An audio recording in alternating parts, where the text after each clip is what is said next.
and welcome to Charts and Hearts. I'm Sarah, and she's Lindsay. And together we're working our way through an epic list of rom-coms in order to find and categorize tropes in the hopes of creating the nerdiest spreadsheet podcasts have ever seen. This week's episode is Wet Hot American Summer, as part of our It's Summer, maybe? Month? Sure!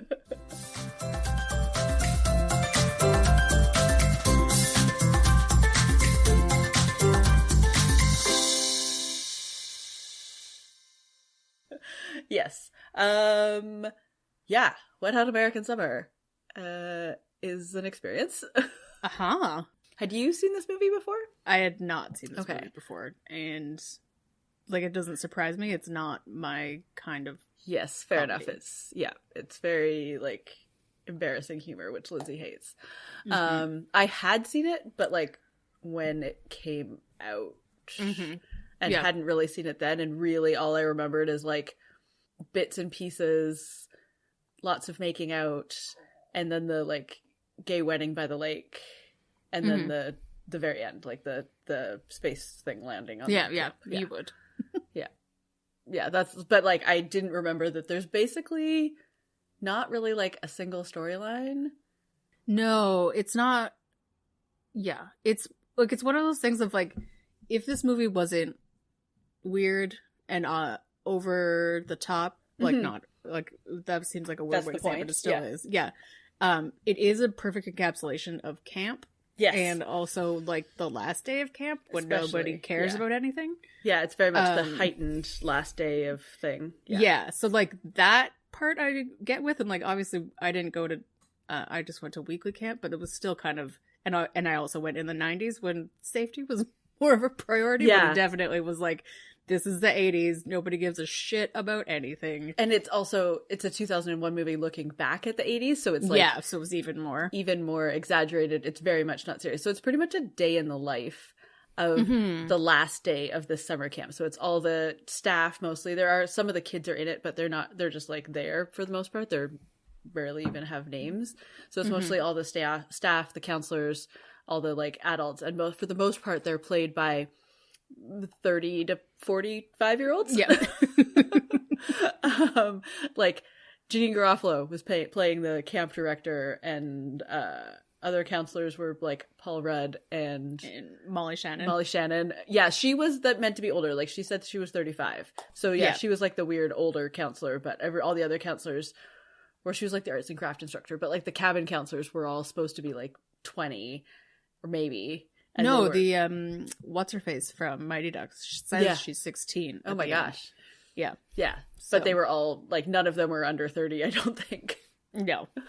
Yeah. So that was like, but that's kind of the point, is like it's meant to be completely ridiculous. But yeah, there's not really a single storyline because it's a day in the life of, and it just moves you chronologically through the day, and like things get more and more and more and more chaotic to the point of diverting a crashing Skylab from landing on the camp. Yeah, very normal. Okay, what are your thoughts? Well, it was like, it's that kind of thing again of like, I don't know how to characterize this. Like, it feels kind of like Spaceballs. Yeah. Like, when did Not Another Teen Movie come out? It was probably around the same time. But yeah, that I feel like that and Scary Movie, I feel like we're more on the ball, like more in your face about the parody. And also so, like not that Spaceballs wasn't in your face, it's very obvious what Spaceballs is doing, but yeah. Also the whole mockumentary thing, like Best in Show. Yeah, maybe more like that. That kind of vibe. Like it's not trying to be a documentary, but it kind of is, because it's that day in the life. Like it's, and there's definitely some fourth wall breaking, especially throughout. But it's not. Yeah, it's not trying to be a documentary, but it is that level of shenanigans. Yeah, I think I'm just not familiar enough with camp movies of, I guess, the 80s and 90s of this kind of comedy that were like real movies. Yeah. I assume this is kind of making fun of or parodying in some way. So it's hard for me to like categorize it because I don't know what the original source material is. That's true. Yeah. That's true. Yeah. Yeah. the 80s fashion was delightful. Oh my God, as always. Amazing. I do think when I first watched it, I don't think I realized that it was a 2001 movie because, you know, it was like, I think I'm pretty sure I like downloaded it illegally at some point and like, or it was just like a bad DVD of it. I don't remember. But so it wasn't like very good quality for sure. I remember watching it. And so not realizing that like it wasn't a young Paul Rudd, it was current-ish. What's the problem with Paul Rudd? He's timeless. You never know. Or at all these people. So I thought it was way earlier than it was. I didn't realize it was from 2001 for some reason until this time. I don't know why. Yeah, that's funny. Yeah. He's so timeless. You just don't know when his movies come out. Yeah. And then, so I found out also that there's a sequel and a prequel. And even in the prequel, it came out in 2015. And they're all still playing the same characters, but they're even younger. So they're like 45 playing 15-year-olds or something. Yeah. Yeah. So like, that's when it starts to get like really just funny. Like even though I was looking at the photos, I was like, this is pretty ridiculous. Yeah. Yeah, I really enjoyed that. Let's talk about this cast because it was 2001. So a lot of these people weren't big yet, but this cast is intense. Absolutely insane. Yeah. Yeah, so Paul Rudd, Janine Garofalo, as we mentioned, David Hyde Pierce, who was already massive at this point, but he came in like playing a real adult. Yeah. Molly Shannon, Amy Poehler, Bradley Cooper, Elizabeth Banks. Yeah. Christopher Maloney, again, also was already quite famous, but again, he's so funny in this movie. I know. I don't even understand. He's so good. Yeah, as you said, the girl from Mighty Ducks, Marguerite Moreau. Michael Ian Black. Yeah, Michael Ian Black is fantastic in this movie. Oh, I know. I really like him. Joe Latrulio, who goes on to be in Brooklyn Nine-Nine. Yeah, and then the other guy who's in Brooklyn Nine-Nine a bunch as CJ. Zach Orth, that guy with the beard and glasses? No, the tall guy who went rafting and then ran back. Oh, Michael Showalter. No. Oh. No. That's the guy who... Oh, Ken Marino. Ken Marino, yeah. Ken Marino, yeah. Ken Marino is in Brooklyn Nine-Nine a bunch, which I didn't know that they were connected, so that's a fun bonus for me. So fun. Yeah, but like all these people who've gone on to, or like continued to have big careers. I mean, some of them were already like SNL famous or TV famous, but yeah, putting all these people together and having them primarily play like teenagers is just makes it extra funny. I know. And then, yeah, it was just so ridiculous that I can't even explain it. It was also done as a total indie movie. Like they filmed it at an actual camp in I think like 28 days. Apparently it rained 25 of the 28 days. And so in the acknowledgements at the end, they're like, thank you to all of our extras for putting up with the cold. Because it sounds like it was miserable. And then somehow though they did really good job of the special effects of the Skylab crashing. Like it's too small, but otherwise it looks surprisingly good for what I'm assuming is a very low budget film. Yeah, I feel like it's just like tin cans and foil. It was so low budget and chaotic that Paul Rudd said he didn't know if he ever got paid. Yeah. It's like, did I get paid or was it a residual from Clueless? I can't tell. Because it was probably less than a residual from Clueless. Yeah. Oh. So great. Okay, what else have I got here? After all that, we didn't talk about the whiteness. Oh my gosh. Okay. Yeah. So we have been trying to call out like when things are sort of default white because we, as two white ladies, want to call out our own biases. So yeah, here we are calling it out. This movie is so white. Yeah. There's one black person in there as a parody. Yep. Of a Kenyan runner when they're at the end of Capture the Flag. Yeah. Which, like, the Capture the Flag part was really funny to me because it was, like, slow-mo, like, epic Olympic style, like, so intense. And then that part was just, like... And what? If they'd had actual black characters, people in it, then it wouldn't be such a big thing that the only black character is a parody of, like, a racist parody. People. Yeah. Basically, everybody's like part, or not everybody. There's a lot of Jewish people, but that's still white people. Yeah, it's interesting. Yeah, and like this is something I've been trying to remember to talk about for a while. It's not just this movie, of course. I've been looking back, thinking about this because I've been trying to remember to talk about it for a while. We've had a really white year on the pod. I think the most diverse we've had is She's All That and Jerry Maguire, which are not great options. No, it's it hasn't been great. But again, this is something that we've been trying to do more of, but also this is how rom-coms are. It's one of those things that talking about rom-coms on a podcast you can't get around, so we're hopefully going to try to remember to call it out more. Yeah, for sure. Ironically, this isn't planned with our schedule because I have been trying to talk about it since mainly Hugh Grant month, which was so insanely white. But we are coming up on a summer of much more diverse movies, which indeed I feel makes me feel better about our choices. But as we move into our very white fall, we'll try to bring it up a bit more because it is something that I always think about, but never remember to think about it while we're recording. Yeah. So, yeah, basically we know that it's an issue in the rom-com genre. And yes, if you have good suggestions as well, like obviously we have way more movies on our list than we will ever get to, but we want to start like prioritizing like diverse casts or diverse stories also, like preferably like diverse stories with diverse casts from diverse creators, like more than just the what's his face, Richard Curtis of it all. Yeah.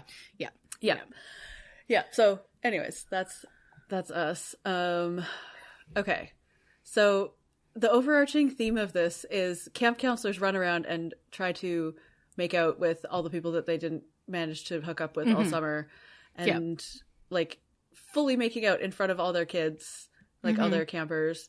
And I've seen more of Paul Rudd's tongue in this movie than I ever needed to see in my whole life, and also like Elizabeth Banks and like so much tongue making out. Oh my gosh, which I think is it's a comment, like they're intentionally doing it hilariously. It's a lot. No more for me, thanks. No, and it's also one of those things of like, oh, I don't know how this would go over. I mean, like in this day of now having intimacy coordinators and all that, because like even though it's consensual, like did the crew want to see it? Did they want to do it? Like even though it's meant for a joke, like it's still people's bodies and so it's all kinds of ish. Any other observations before we get into the many tropes? No. So I don't have a lot of notes because this movie is weird. I love the nerds and David Pierce, but that's probably not a surprise to anyone. Well, and also that the whole day, like they save the day with a D20 die. Because they need to do random derivatives to divert Space Lab. Yes, that's totally like, how science works. Those parts are my favorite, where they're like, the things just move ahead in time, just like immediately, and he's like, "Oh, I just heard back. I won this award. I am up for it." Yeah, so much he's stuff like, happens. I won the award, and it's a sports trophy. It's a, like prestigious science award. It's good times. Amazing. Okay, tropes. Okay, so all the characters are tropey stereotypes because that's what this movie is, basically. Yes, we've got douchey boy, horny boy, lame boy, and then what we call sexually progressive girl. Yeah, they call something else. Yes, but there's two of them because it's there's two of them because it's a 2001 movie written by a man. Yeah, so and then there's also the girl next door one, who is also like just as invested in hooking up with people as the other two, but she's so her shirt innocent and her shirt covers her breasts fully, so therefore she's less sexually active. I don't know. It's I don't know. It's a whole thing. But basically everybody's a stereotype. But like that's the point. Yeah. We've got a voiceover because there's the radio kid who never showers. I know that part again. Michael Ian Black was like, he was like being a responsible person sometimes, which I let him into. Yeah. So good. And then there's a training montage, which I loved because Chris Misiano is amazing. And we'll always be into him. Chris Melody? Chris Maloney, Yeah. Who's Chris Missy? I have no idea. That's what I was like. I think that's a director on West Wing. Yep, it is. Yep, Chris Maloney. Chris Maloney. Yeah, the training montage. There's also so many montages because they basically real time, but with montages, go through a whole day at camp. So they needed montages. Yeah.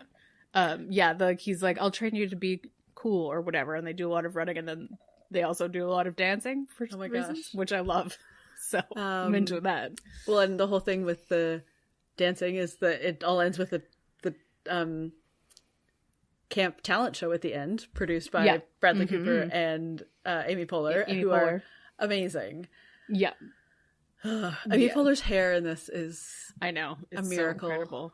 It's just delightful. So there's a big play, musical number at the end, and also a thing crashes from space. So it's like very dramatic at the end. Yes.